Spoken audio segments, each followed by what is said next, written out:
Kuya, Kuya, maganda kasi. kuya. Ano? Ang titi naman dyan. Wala, ingit lang sa kanila. Bakit? Dahil pera?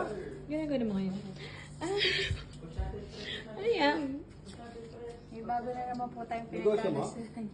Wow, ang swerte naman ng kamag-anak mo. Sa mga kapatid kong boys, Wow. dito na lahat. Ay, ito pala sa Napakabait na girls. ate naman talaga. Dalawa. Ni kabayo. Dito nyo makikita kung gaano kadami ang kapatid ko.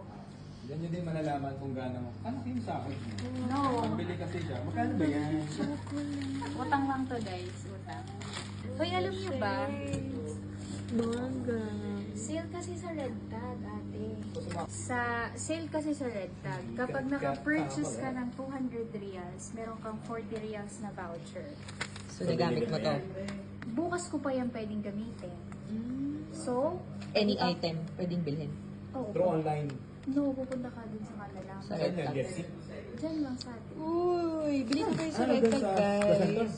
Since 400 yan, So, 80. 80. Galing. Tapos habang nagbabantay ka, may tagkakain din.